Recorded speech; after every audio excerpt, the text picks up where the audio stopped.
Join Forum IS Academy, trusted by hundreds of toppers, including IS Rank 1 Shruti Sharma.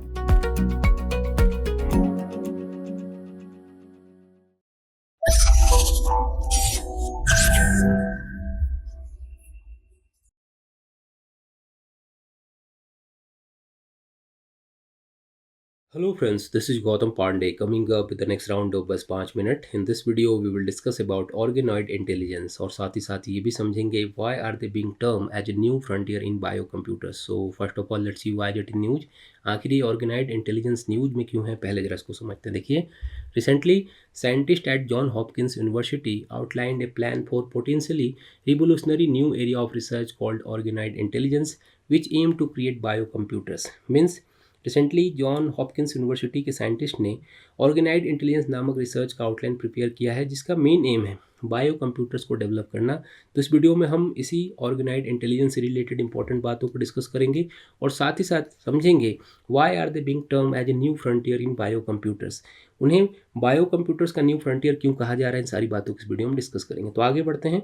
First of all let discuss about organoid intelligence. कि आखिर ऑर्गेनाइड intelligence होता क्या है, पहले जरा इसको समझते हैं. देखिए, ऑर्गेनाइड इंटेलिजेंस को समझना है तो उससे पहले इस वर्ड ऑर्गेनाइड को डिस्कस करते हैं तो हमारे लिए समझना और भी आसान हो जाएगा.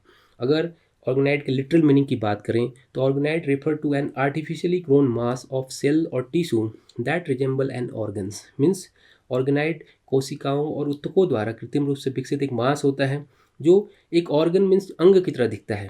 वी ऑलरेडी नो कि हमारी बॉडी क्या होती है, सेल, ग्रुप ऑफ सेल से बनी होती है एंड इस सेल से बनता है हमारा टिश्यू, टिश्यू से बनता है ऑर्गन एंड ऑर्गन से मिलकर बनता है पूरा का पूरा ऑर्गन सिस्टम. तो हम इसी ऑर्गन की बात कर रहे हैं. मीन्स ऑर्गेनाइड क्या है, एक ग्रुप ऑफ सेल और टिश्यू होते हैं जिन्हें लेबोरेटरी में 3 डायमेंशन की हेल्प से डेवलप किया जाता है जो पूरी तरह से एक फुल्ली ग्रोन ऑर्गन की तरह वर्क करता है. मीन्स आप इसे आर्टिफिशियल ऑर्गन भी बोल सकते हैं, ये पॉइंट याद रखिएगा.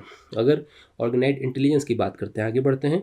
और ऑर्गेनाइड इंटेलिजेंस की अगर हम बात करें तो organoid intelligence refer to the ability of organoids to exhibit certain behavior or responses that are indicative the intelligence such as problem solving, learning and adopting the changing environments.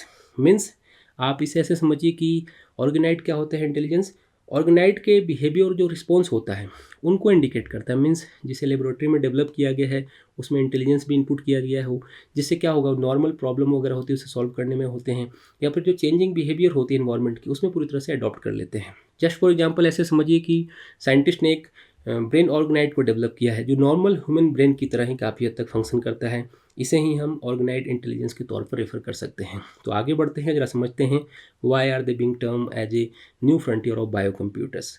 Bio computers की बात करते हैं, समझते हैं new frontier क्यों कहा जा रहा है. तो देखिए, बायो कंप्यूटर की बात करें तो इसमें रियल कंप्यूटिंग के लिए derived molecules such as DNA और प्रोटीन का यूज किया जाता है. मीन्स बायो कंप्यूटर क्या होते हैं, बायोलॉजिकली डिराइव्ड जो मॉलिक्यूल्स होते हैं such as DNA and protein का यूज करके रियल कंप्यूटिंग के लिए बायो कंप्यूटर में यूज किया जाता है. अगर हम बात करें बायो कंप्यूटर से रिलेटेड और इम्पॉर्टेंट बातों की, so bio computer can perform certain operation much faster than the traditional electronic computer. इसलिए भी आप समझिए कि इसे ऑर्गेनाइड इंटेलिजेंस का न्यू फ्रंटियर कहा जा रहा है. देखिए, सिंस वी ऑलरेडी डिस्कस की ऑर्गेनाइड इंटेलिजेंस क्या होता है, जिसे लेबोरेटरी में डेवलप किया जाता है या इसमें इंटेलिजेंस इनपुट की जाती है. इसमें जितने भी मान लिए आप समझिए जो बायो कंप्यूटर्स में अगर इसका यूज किया जाता है तो इससे बहुत सारे जो डिजीज हैं लाइक पार्किंसन हो गया जो या फिर न्यूरो डिसऑर्डर वगैरह होते हैं उनके रीजन को डिकोड करने में हेल्प मिल सकती है. इसलिए भी इसे new frontier of bio computers कहा जा रहा है. तो होप आपको ऑर्गेनाइड इंटेलिजेंस से रिलेटेड सारी बातें समझ में आई होंगी. Thanks for watching.